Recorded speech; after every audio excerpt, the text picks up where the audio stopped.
the slaves could have like chains as weapons because they've got their shackles. Well. Yeah, right? Yeah. Good irony. They become the weapons. And the Chinese obviously have kung fu, and the Native American Indians, well, they've got like the tomahawk and all this kind of thing, and you know, great. So you've got all these people fighting with all kinds of crazy weapons, and the fight. But are they fighting because this is the big question: is who do you make the bad guy? Who do you make the good guys? And is it good ghosts versus evil ghosts trying to help these people survive?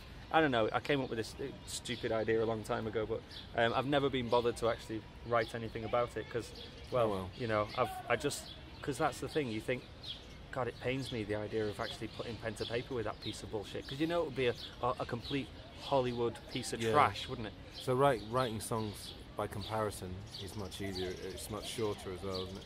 Yeah. Could be torturous, I guess, but well, songs are diary pieces, aren't they? And it's like a page of a diary. They're almost always short, though, aren't they? I mean, okay, an album could be an hour, but for me, a song is like some people get tattoos and they get them to commemorate periods of their life, right?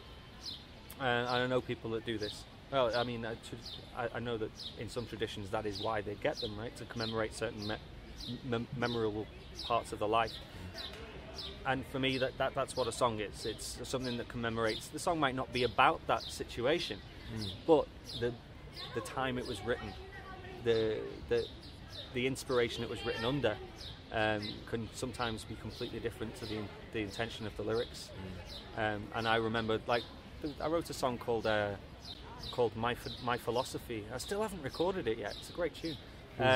But I remember once there was a guy in the audience and he was listening to it, and he opens up his arms and closes his eyes, and he's like he's getting like some kind of divine message, you know, and he's really feeling this song. And afterwards he's like, "Oh, that's beautiful. I really felt those lyrics."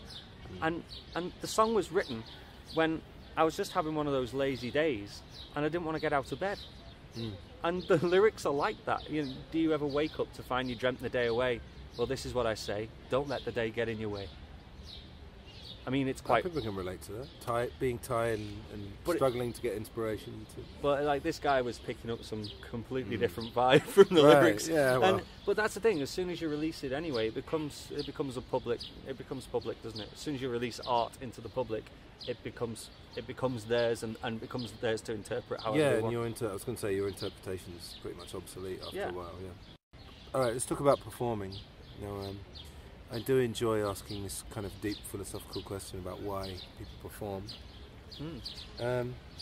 When did you actually what age were you when you actually first played on stage? And I don't know, what kind of relationship do you have to the audience? I'm not saying that people would calculate this and say, "Oh, I want to have this relationship." But what do you find when you play? Well, you know, other than getting up on stage and doing like a karaoke or maybe that kind of thing. When's the first time you actually? The first time I actually got on stage and performed was, I think it was actually my first year of university. I used to play in front of people before that. When I was in college and I started performing my songs, I started writing when I was like 14, and pretty quickly I was trying to perform in front of people.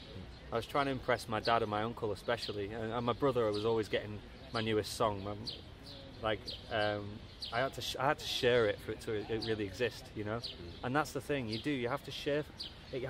A song should be shared. It has to be shared to exist, and for you to feel like, okay, I shared it. Now it's served its purpose. It's not just like an egotistical yearning to show off. It is about sharing the song and sharing that moment that you've made. There's a special intimacy in it for me. And when I first played on stage, that was my first year of university. Me and a guy called Dan Jeffroy went down to this open mic night that you had to pay to play. You had to pay to get in, and if you you had to pay to get in, and if you're playing, you could pay like half price or something like that. Yeah, man. Yeah, it was incredible. Was it popular? Yeah, it was really popular. But these guys were ripping everyone off. They're really nice guys. Don't get me wrong. We're still entrepreneurs. They were trying to be entrepreneurs, but they still are. You know, they still make money in music, and they do their thing, and they've done quite well in what they've done quite well, all of them individually, that arranged that night.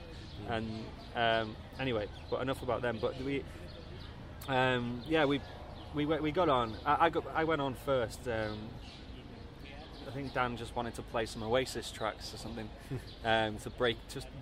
And we both agreed to go down together because neither one of us had played live on stage. So we both went down with moral support for each other to pop our stage cherry.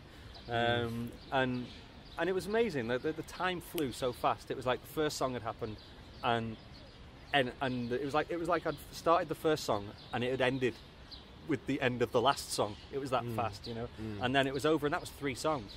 And after that, I realised I've got to keep doing it. I've got to get rid of that of the nervousness, because I want to feel relaxed to the same degree that I am when I perform it in front of people in a more intimate situation, so that I can share that intimacy of that song with a wider audience. So I knew that I had to do it.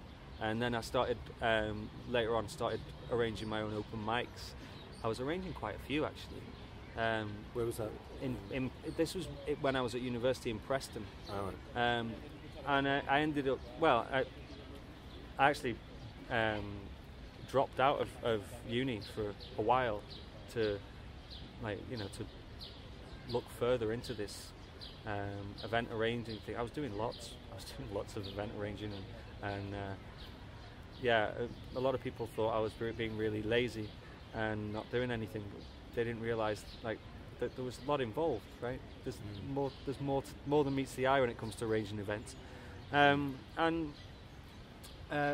were arranging, me and a friend Alex, we were arranging an open mic night weekly called Sonic Healing. And people started coming down, painting the people that were playing on stage, and we started getting we got a projector in another part of the pub, and people started doing crazy remods of PlayStations, turning them into musical instruments to make electronic music. We were doing all kinds of weird stuff. That's what we were saying earlier. Anything can be an instrument. Yeah, and that night was all about just experimenting and about making this creative atmosphere, and people could come down and do anything they wanted, and it was great. It was a really great scene, and I think the night ended up lasting for a few years, 2 or 3 years. Nah, I can't remember. That's a long night.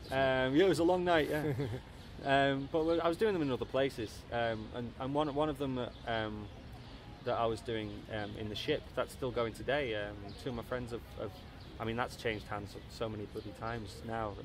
But now it's prime time night. They've put it on a Friday night, and it's a fantastic night.